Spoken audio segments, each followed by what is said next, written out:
Have you had sex before? Imagine this, you have been matched with someone who on the surface looks to tick a lot of your requirements. You breeze through getting to know each other and you find it really enjoyable. You seem to click very well. Fast forward a month and you decide you want to get married and you arrange your nikah and get your families to come together for an amazing day, which is obviously going to be memorable. Everything is just as you had hoped. Fast forward just a few short months and your partner tells you something. You find out that they had not disclosed that they were previously married. The reasoning being that it happened when they were much younger, so what's the difference? You also realize that during every single argument you seem to butt heads and you can never really resolve anything. And this keeps happening over and over. It's almost like you're speaking a different language. You're uncomfortable with them hanging out with friends of the opposite gender, but they gaslight you into thinking you're insecure. Where did I go wrong? You think to yourself, why me?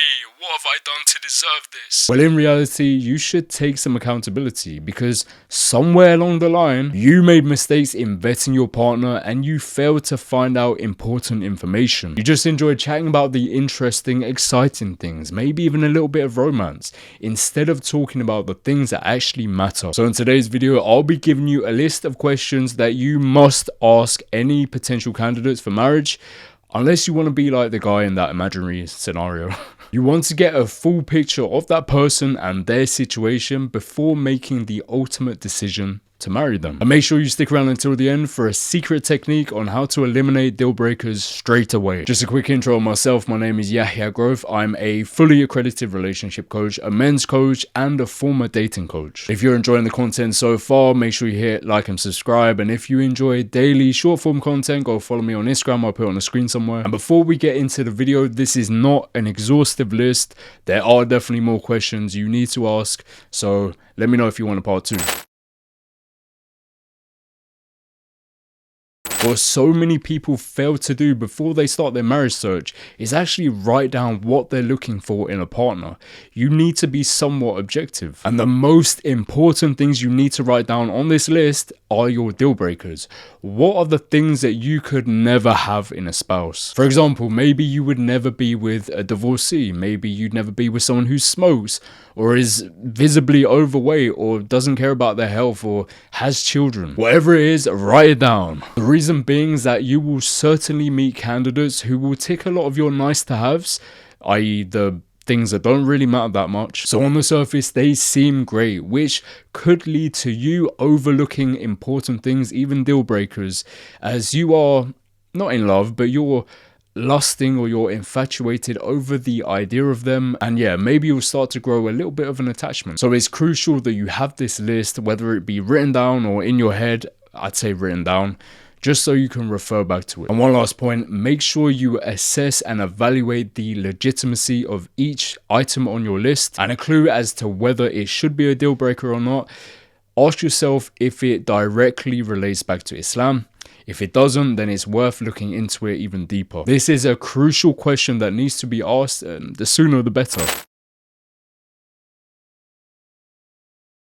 What are your expectations of the rights and responsibilities of husband and wife? You do not want to get deep into the marriage process with someone and then come to a realization that your expectations of how husband and wife will operate are completely misaligned. One of the biggest things that I've realized with my clients who are divorced is that this is something that was never established before marriage. Without knowing this, how are you meant to work as a team?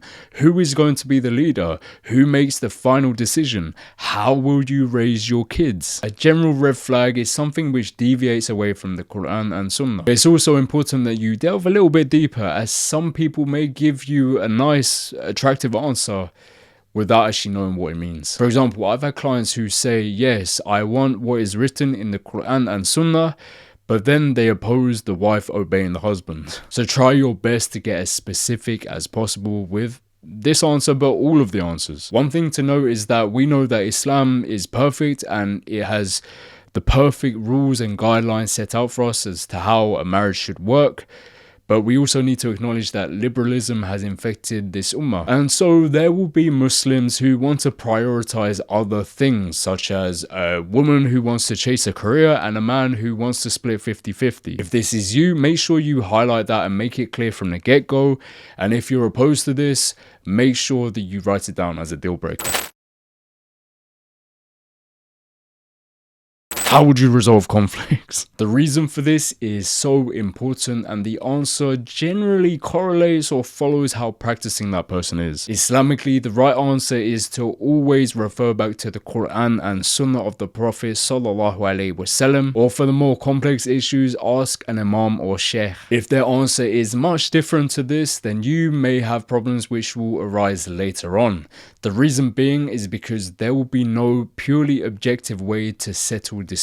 It will likely come down to your feelings, emotions, subjectivity, and really who's willing to give in first, which is obviously not an ideal way to run your marriage. And from their answer, you'll be able to gauge whether their approach to resolving conflict is mature. And for both genders, it is extremely important that the wife obeys her husband and that the husband does not abuse his power.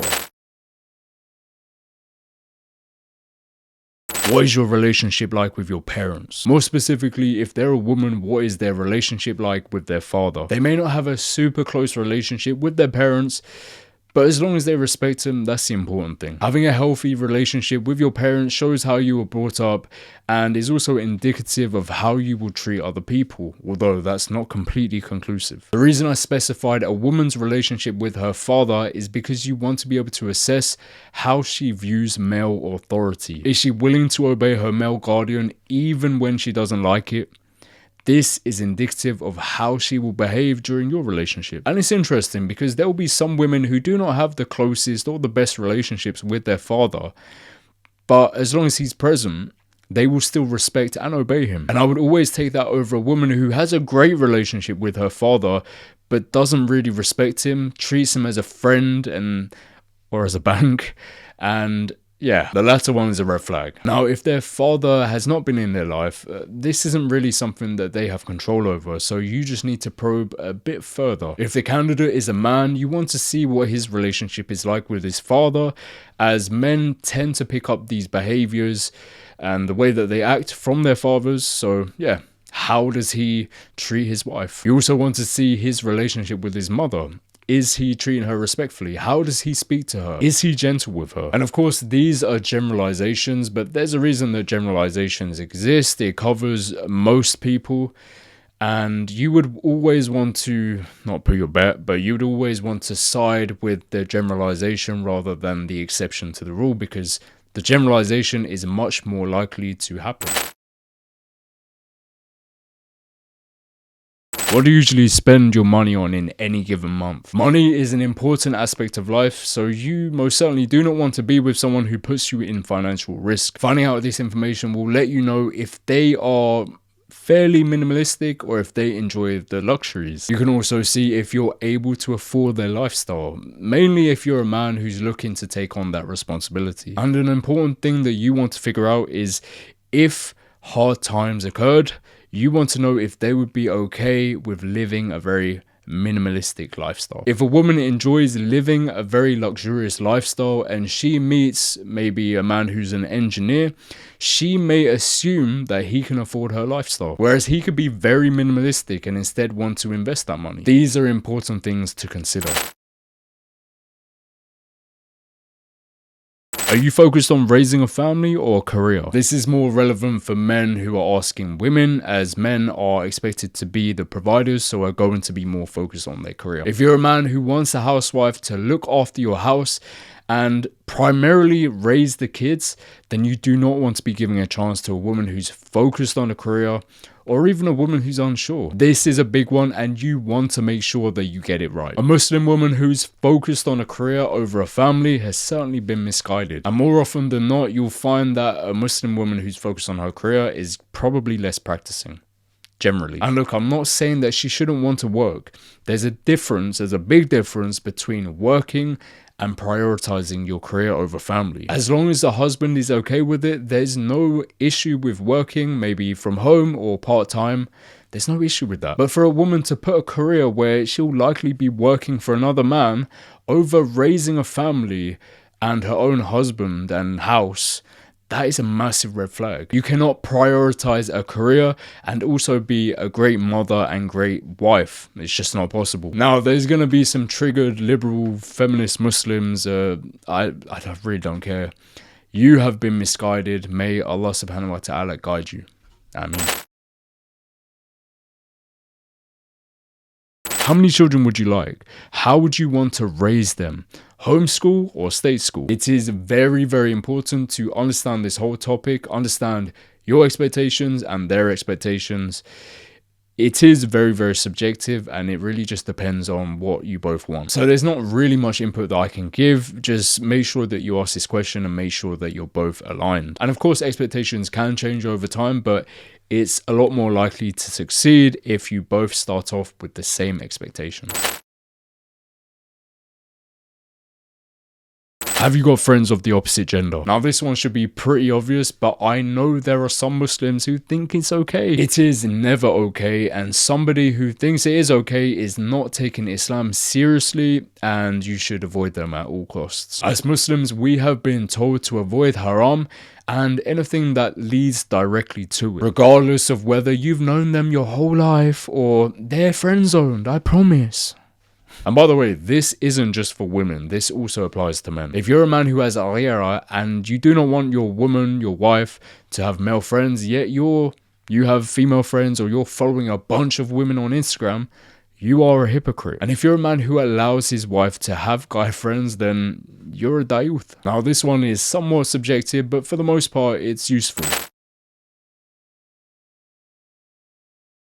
Are your friends married? It's going to be very helpful when your partner has friends who are in the same boat, whether that comes to receiving advice or how they behave when you're not around. You want their friendship group to hold them accountable and be in a similar mindset. This doesn't mean it will always be the case, but it's a lot better than them having a group full of single friends. And if their answer is that their friends are actively looking for a spouse, then this is also a good sign. And you should also ask general questions about their friends. Not only will this help you understand the people who the candidate spends the most time with and their relationship with them, but it will also allow you to see the way that the candidate speaks about people when they're not there.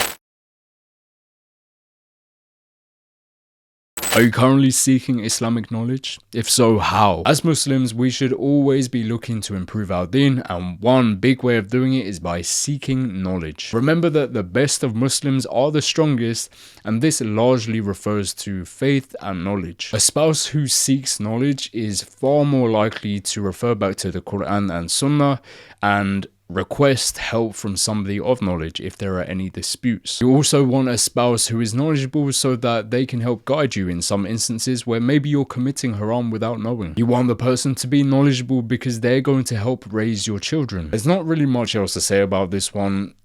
Ideally, the person who you're looking to marry is seeking knowledge, even if it's just 1 hour a week. But would I say it's a red flag if they're not? Probably, to be honest. Like 1 hour a week?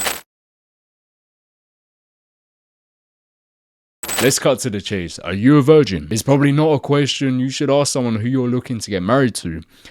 Unless they're divorced, you're basically asking them to commit haram and reveal a sin. Now, I mentioned at the start of the video that at the end of the video, I will reveal a secret way to figure out whether the person you're chatting to has any deal breakers. So what you want to do is write down 5 to 10 deal breakers on a piece of paper if you're in person, or write it down as a message and send it to them. Then you tell the person to let you know if they possess any of these deal breakers. And the great thing is they don't have to specify which one. And so in this case, if a deal breaker for you is if they're not a virgin, then you can add that to the list. And if they're not a virgin, then without having to say I'm not a virgin, and maybe potentially reveal sins and intimate details, then they can just say, look, I possess one of these deal breakers. But anyway, hopefully you enjoyed the video. Hopefully it was useful, and you can actually, the ones of you who are looking for marriage, hopefully you can implement this, ask these questions, As I mentioned at the start, this is not an exhaustive list, so let me know if you want a part 2. Comment down below your thoughts and if you have any questions that I should add. But yeah, I'll speak to you shortly, inshallah. Assalamu alaikum wa rahmatullahi wa barakatuh.